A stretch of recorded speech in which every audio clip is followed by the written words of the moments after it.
கோழிங்களுக்கு நரி காவலா? அந்த காவலுக்கு பின்னாடி இருக்கிறது நரியோட உண்மையான அன்பா, இல்ல அந்த அன்புக்கு பின்னால இருக்கிறது நிஜமான சூழ்ச்சியா? இப்படி நரியோட ரகசியத்தை இந்த கோழிங்கெல்லாம் சேர்ந்து எப்படி கண்டுபிடிச்சாங்கன்னு வாங்க கதைக்குள்ள போய் பார்க்கலாம். செண்பக வனத்தில் இருக்க ஒரு குகைக்குள்ள காட்டு கோழிங்க எல்லாம் ஒரு குடும்பமா வாழ்ந்துட்டு வந்தாங்க. அழகான சேவல்கள், உற்சாகமான கோழிகள், அவங்களோட ஆசையான கோழி குஞ்சுங்கன்னு ரொம்பவே சந்தோஷமா இருந்த இவங்களுக்கு ஒரு பிரச்சனை இருந்துகிட்டே தான் இருந்துச்சு. இவங்களோட பகுதியில காட்டு நாய்களும் ஓநாய்களும் அடிக்கடி நடமாடிக்கிட்டே இருந்தாங்க. போன மாசம் கூட ஒரு கோழி குஞ்சு வேட்டை நாய் ஒன்று டபக்குன்னு கொத்திட்டு ஓடிருச்சு. அதனால இவங்க ஒரு பயத்தோடையே தான் இருந்துகிட்டு இருந்தாங்க. இந்த சமயம்தான் பிட்டு நரி இவங்க வீட்டு வாசல்ல வந்து அழைப்பொழி அழுத்துச்சாமா. கதவை திறந்துட்டு சின்ன கோழி பாக்குறப்போ பிட்டு பாவமா நின்னுகிட்டு இருந்துச்சு. நான் பக்கத்து காட்டுல இருந்து வரேன், எனக்கு அங்க யாருமே இல்ல, பிழைக்கிறதுக்கு எந்த வழியும் தெரியல. உங்க வீட்டுல தங்கறதுக்கு இடம் கொடுத்தீங்கன்னா உங்க எல்லாத்தையும் நான் பத்திரமா பாத்துக்குவேன். சாப்பாடு மட்டும் போட்டா போதும், ஏதாச்சும் ஒரு ஓரமான பொந்துல கூட நான் இருந்துக்குவேன் அப்படின்னு பாவமா கேட்டுச்சாமா. சின்னவுக்கோ ஏற்கனவே ஓனாயிங்க வேட்டை நாய் தொல்லை தாங்க முடியல. இதுல ஒரு நரியை நம்பி நம்ம பக்கத்துல வச்ச நம்ம நிலைமை என்ன ஆகுறது, நம்ம கோழி குஞ்சுங்களோட நிலைமை என்ன ஆகுறது அப்படின்னு யோசிச்சுக்கிட்டு இருந்தது. ஆனா பிட்டு பாவமா நிக்கிறத பார்த்து கூட இருந்த கோழிங்களுக்குலாம் கொஞ்சம் இறக்கம் வந்துச்சு.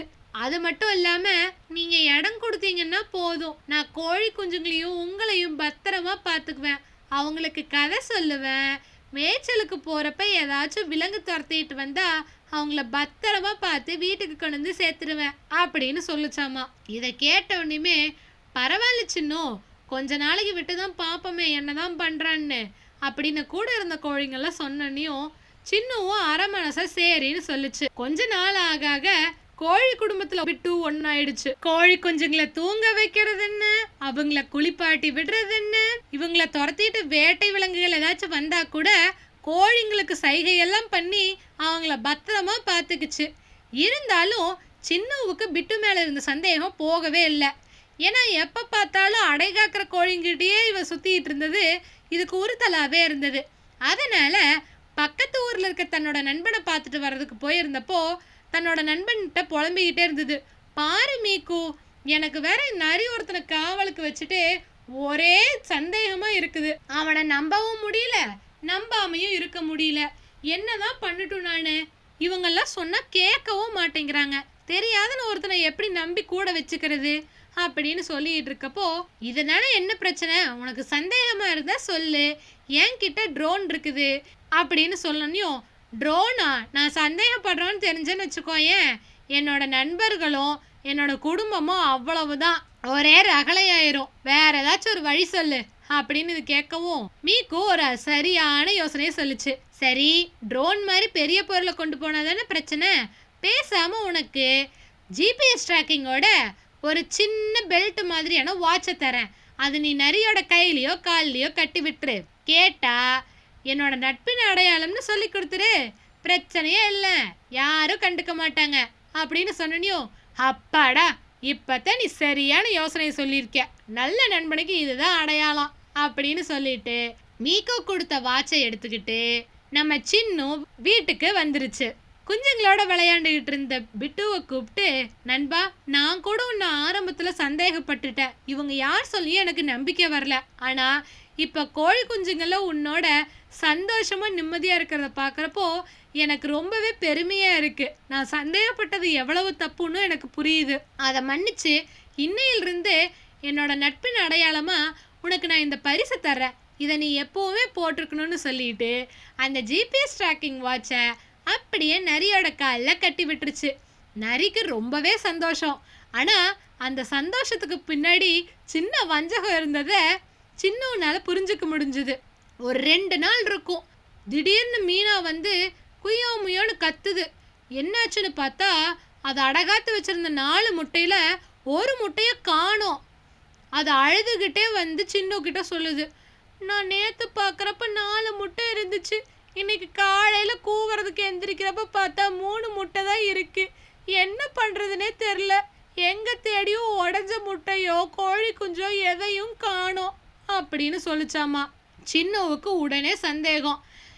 மீக்கு ஜிபிஎஸ் ட்ராக்கிங் வாட்சை கொடுத்து விடுறப்பே கூட மானிட்டரையும் கொடுத்துருந்தது.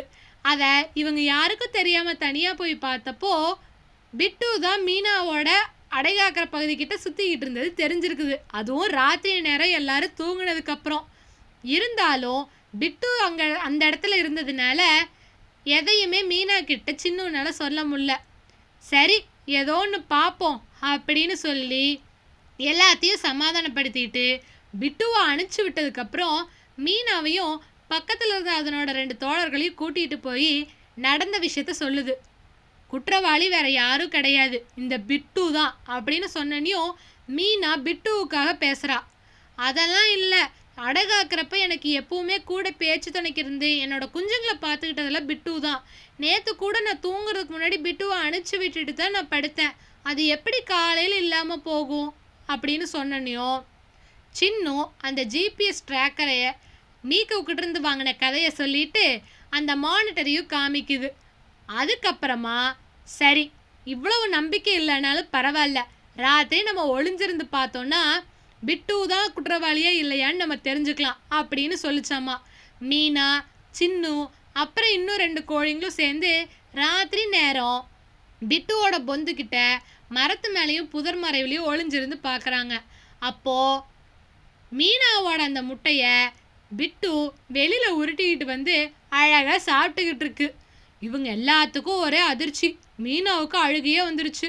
இப்படி நல்லவன் மாதிரி நடித்து என்னை ஏமாற்றிட்டான், இவனை நான் போய் அப்படியே கொத்த போகிறேன் அப்படின்னு சொன்னப்போ அவசரப்படாத இரு, இப்போ நீ போனேன்னா அவன் சுதாரிச்சிருவான். நம்ம 4 கோழிங்கனாலையெல்லாம் ஒரு நிறைய சமாளிக்க முடியாது.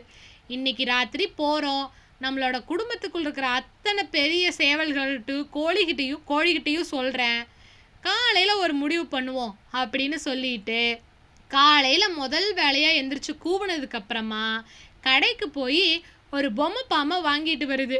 அதை பிட்டு கோழி குஞ்சுங்களை கூட்டிகிட்டு வெளியில் போன சமயம் அதனோட பொந்துக்குள்ளே போட்டுட்டு அமைதியாக அவங்க வீட்டில் வந்து இருந்துட்டாங்க. சாயங்காலம் இவங்களோட எல்லாம் சாப்பிட்டுட்டு கோழி குஞ்சுங்களை தூங்க வச்சுட்டு பிட்டு பின்னாடி எல்லா கோழிகளும் சேவல்களும் மறைஞ்சிருந்து போகிறாங்க. பொந்துக்குள்ளே பிட்டு போயிட்டு இருட்டுக்குள்ளே அப்படின்னு ஏதோ ஒரு சத்தம் கேட்டு மேலே ஒன்று ஊடுறது பார்த்தனையும் ஐயா பாம்பே அப்படின்னு அலறி அடிச்சுட்டு வேலியில் ஓடி வந்துருச்சு. பார்த்தா இருந்த அத்தனை சேவல கோழிகளும் சேர்ந்து அங்கே சிரிச்சுட்டே நிற்கிறாங்க. என்ன பிட்டு மாட்டினியா? அது உண்மையான பாம்பில்ல, பொய் பாம்பு. இப்படி திருட்டுத்தனமாக எங்களை நம்ப வச்சு ஏமாத்தினதுக்கு உனக்கு தண்டனை இதோ இப்போ தரோம் அப்படின்னு சொல்லிட்டு எல்லாம் சேர்ந்து நிறைய கொத்தியே விரட்டி விட்டுட்டாங்க. அதுக்கப்புறமா ஒரு குஞ்சும் களவு போகலை, ஒரு முட்டையும் குறையவும் இல்லை. இதுக்கப்புறமா எல்லா கோழிங்களையும் கூப்பிட்டு வச்சு சின்னு சொல்கிறான், எப்பவுமே யாராக இருந்தாலும் நம்ம உடனே நம்பிடக்கூடாது. பொறுமையாக அவங்களோட நடத்தையை வச்சு தான் அவங்க நல்லவங்களா இல்லை கெட்டவங்களான்னு நம்ம முடிவு பண்ணணும். இந்நேரத்துக்கு நம்ம வந்து சுதாரிக்கலன்னா அதனோட மெனுவில் நம்ம தான் முதல் ஐட்டமாக இருப்போம். இனிமே கண்மூடித்தனமாக யாரையும் நம்பாதீங்க அப்படின்னு சொல்லிச்சாமா.